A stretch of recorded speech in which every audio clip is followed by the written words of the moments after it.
సోదోయమ్మ ఓ సోదమ్మాయి ఇటారా ఇలా కూసు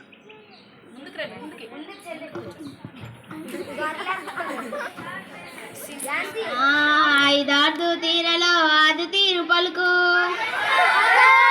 నోట విప్పి పంపిన తాగాడు పలుకు చీర విప్పి పంపిన కోయిలూరి పలుకు బాధేంటో చెప్పు మెరుక్యూరి పలుకు నా నోట ఎప్పుడు సైన్స్ మాటే పలుకు పలుకు తల్లి పలుకు నీ బాధ ఏంటో చెప్పు తల్లి.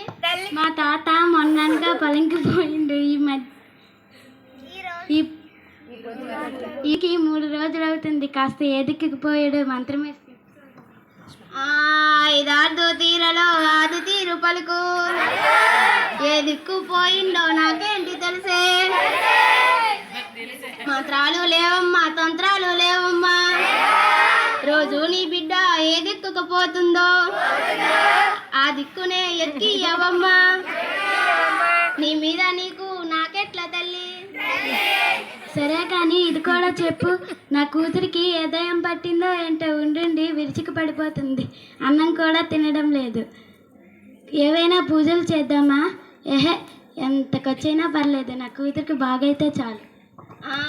ఐదార్దు తీరలో 6 తీరు పలుకు దయ్యాలు లేవు గియ్యాలు లేవు రక్తంలో గ్లోబీను తగ్గినదే తల్లి. హోమం గదిలో నిలిచే పిల్లలకు ముందుగా పాలు ఇవ్వాలి తల్లి. నీ బిడ్డ కోపం నాకు కూడా తెలుసు. 12 నెలలకు బొబ్బట్లు తినిపించు.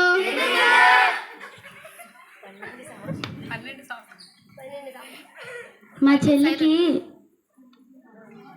చెల్లికి ఈ మధ్యన అమావాస్య కూడా పోతుంది. రోజు పాలు తాగిస్తున్నా. మంచిదే అంటావా? పసుపు కూడా రాయమంటావా? ఐదార్దు సీరలో ఆది తీరు పలుకు మీ చెల్లికి వచ్చింది ఘాటు వైరస్ తల్లి. వైరస్కు ఏ మందు దొరకదే తల్లి. నా కొడుకు పెద్ద తరగతికి వచ్చాడు. ఏమైందో ఏమో స్కూల్కి సరిగ్గా పోవడం లేదు.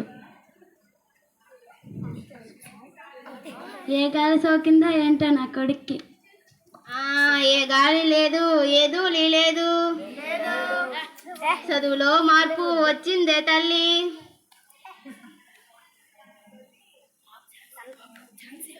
వచ్చింది ఇప్పుడు